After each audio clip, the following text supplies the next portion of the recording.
All right, so we're diving into some pretty heavy stuff today, huh? Hurricane impacts. Not just the storm itself, but the ripple effect. You've been digging deep into Hurricane Milton, right? Yeah, been through a whole stack of articles, reports, the works.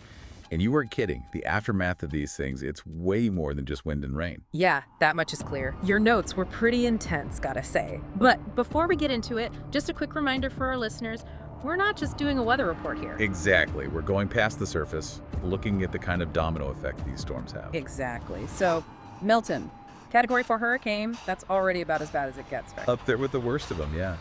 And your source didn't hold back on the descriptions either. Edificios derrumbados, buildings collapsing, techos volando, roofs just ripped off. You highlighted this one, postes de electricidad caídos, power lines down everywhere. Instant chaos right there in those words. Absolutely, and I think anyone listening, they're probably picturing the damage, the wind, the rain. Yeah. But it's those downed power lines, that's where the real trouble starts brewing, isn't it? Oh, absolutely. Power outages, they sound inconvenient, right?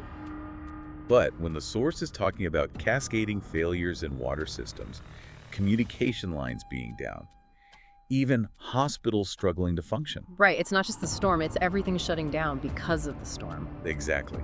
And then the source makes this comparison, and it's a chilling one. Talking about places like New Orleans after Katrina. Years, we're talking years to get back to normal. Yeah, and that's assuming normal even exists after something like that, right? Right, it changes everything. And as if that weren't enough, then you've got the flooding to deal with. And this is where it gets really complicated. Yeah, because the source mentions lluvias torrenciales, torrential rains. I mean, that's just part of a hurricane, isn't it? But then they use this term, I wrote it down, marejadas ciclónicas. What is that, some kind of super surge? Basically, yeah. Storm surge, basically. But think of it on a larger scale.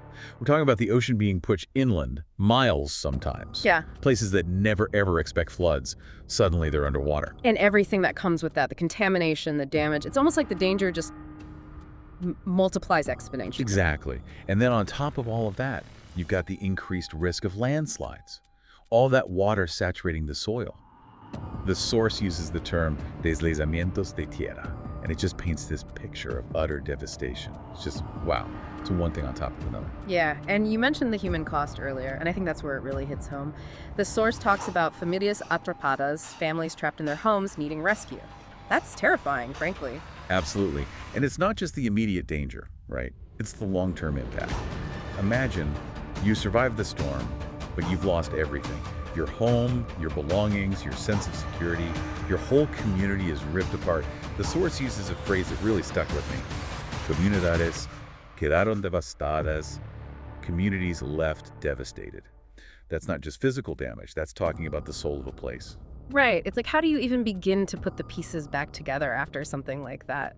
And the source, to their credit, they do try to offer some advice. They talk a lot about the importance of having a plan de emergencia, an emergency plan, and building stronger homes, obviously. Yeah, it's that balance, right, between acknowledging the enormity of the disaster and then saying, okay, but what can we actually do about it? And honestly, having a plan, being prepared, it sounds so simple. Yeah, but it's human nature, right? It won't happen to me until it does. Exactly. And I think the source makes a really important point about this. It's not just about individual preparedness, it's about community resilience.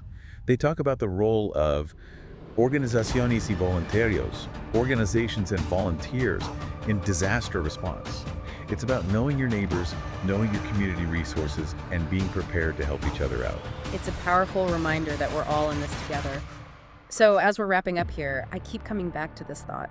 We've seen the devastation that one hurricane can cause, the lasting impacts it has. What happens as these storms become more frequent, more intense? How do we even begin to prepare for that? Yeah, that's the million-dollar question, isn't it? And I don't think there's an easy answer. But maybe, just maybe, by understanding the true scope of these events, by going beyond the surface, we can start to find some solutions. Absolutely. All right, that's all the time we have for today. It's certainly a lot to think about. And on that note, we'll leave you with this. How are you preparing for the future? Until next time.